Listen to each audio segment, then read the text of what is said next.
Find 4 numbers in AP whose sum is 28 and the sum of the whose squares is 216।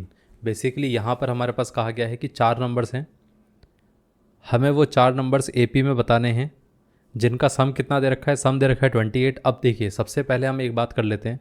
मैंने आपको पहले भी बताया हुआ था कि जब आपके पास 4 नंबर की बात करी जाए तो आपको करना क्या है, पहले इस नंबर को a माइनस का d ले लेते हैं। तो यहाँ पर इसको हम ले लेंगे a प्लस डी।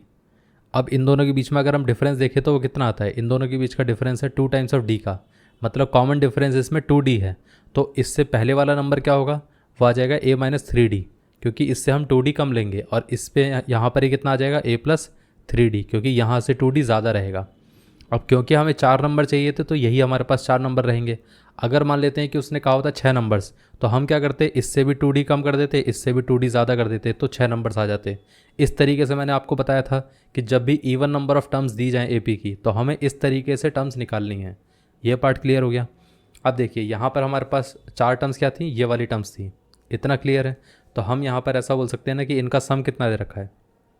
उसने सम कहा था हमारे पास 28, और साथ में sum of the squares, sum of the squares वो कितना दे रखा है, वो दे रखा है हमारे पास 216। अब देखिए, सम की अगर हम बात करें तो वो कितना आता है, a minus 3d plus a minus D plus a plus D plus a plus 3d is equal to कितना आ गया, यहाँ पर ही आ जाएगा 28। अब इन सबको जब हम ऐड करने जाएंगे तो 3d से 3d कैंसिल आउट हो गया, d से d कैंसिल आउट हो गया। इन सारी टर्म्स को लेने का पर्पज़ ये था ताकि जब हम सम की बात करें तो सम में सारे डी के जितने टर्म्स हैं वो सारी कैंसिल आउट हो जाएं। ये पार्ट क्लियर है। अब देखिए, यहाँ पर कितना आएगा, a plus A plus A plus A, which is 4 times of a is equal to कितना आ गया, 28। अब 28 4 से कैंसिल आउट हो सकता है, तो यहाँ पर बचेगा क्या, 7। तो a की वैल्यू कितनी आ गई, 7। ये पार्ट क्लियर है। अब उसके साथ साथ उसने क्या कहा था, सम ऑफ द स्क्वायर्स। तो सम ऑफ द स्क्वायर्स जब हम करेंगे तो वो कितना आएगा, तो यहाँ पर ही आ जाएगा a माइनस 3d का square plus a minus D का स्क्वायर, फिर उसके साथ साथ हमारे पास a प्लस डी का स्क्वायर, और उसके साथ साथ a प्लस 3d का स्क्वायर इज इक्वल टू कितना आ गया, 216।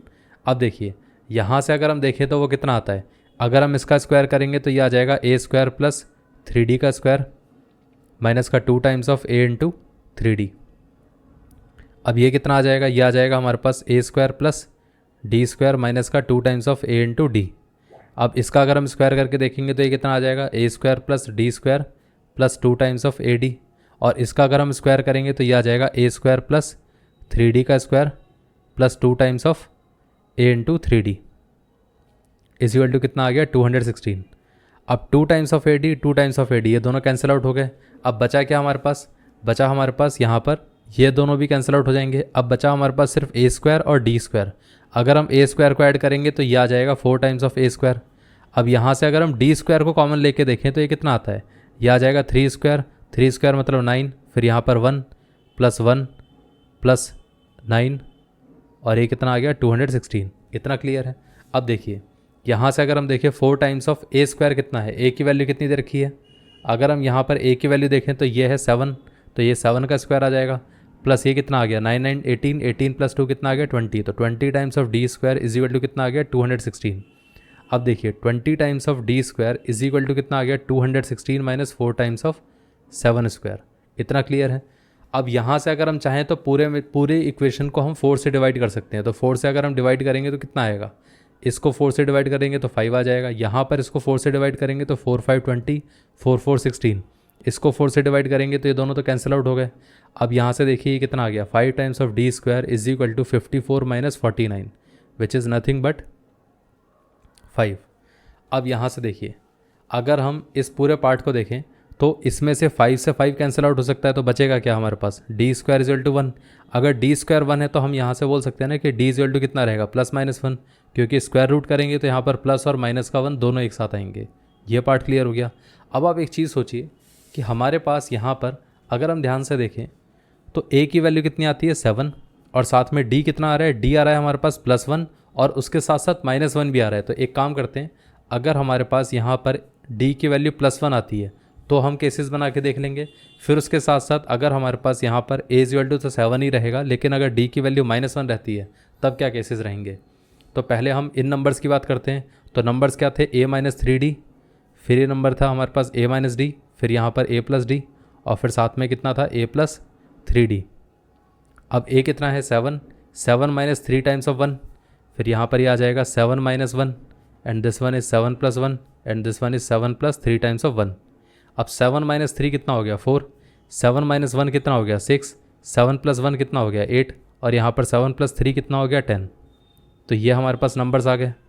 अब इसके साथ साथ अगर हम देखें तो यहाँ पर हमारे पास a minus 3d, a minus D, फिर a प्लस डी, फिर a प्लस 3d। अब अगर हम देखें तो यहाँ पर ये 7 आ गया, 7 minus 3 times of d which is -1। यहाँ पर ये आ जाएगा 7 minus -1, and this one is 7 plus -1, और ये आ जाएगा 7 प्लस 3 टाइम्स ऑफ -1। इतना क्लियर है। अब 7 माइनस -1 मतलब कितना रहेगा, देखिए माइनस माइनस प्लस हो जाएगा, तो ये आ जाएगा 7 प्लस 3, 7 प्लस 3 कितना आ गया 10। अब ये कितना आ जाएगा 7 प्लस 1 विच इज़ 8, और यहाँ पर 7 माइनस 1 कितना आ गया 6, एंड दिस वन इज़ 4। तो हमारे पास ये नंबर्स क्या आ गए 10, 8, 6, 4। तो हम ऐसा बोल सकते हैं ना कि हेंस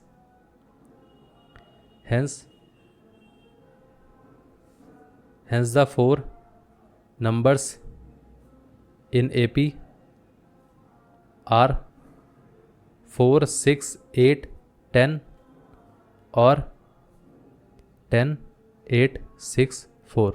दैट्स इट, ये आंसर है। मतलब हम ऐसा बोल सकते हैं कि या तो हमारे पास AP में ये वाले टर्म्स हो या तो AP में ये वाले टर्म्स हो, तो ये हमारी कंडीशंस को फुलफ़िल करते हैं कि जिनका सम रहेगा 28 और साथ में सम ऑफ द स्क्वायर्स रहेगा 216। तो ये वाली भी AP हो सकती है और ये वाली भी AP हो सकती है। ये पार्ट क्लियर हो गया। इस तरीके से हमारा इसका आंसर आएगा।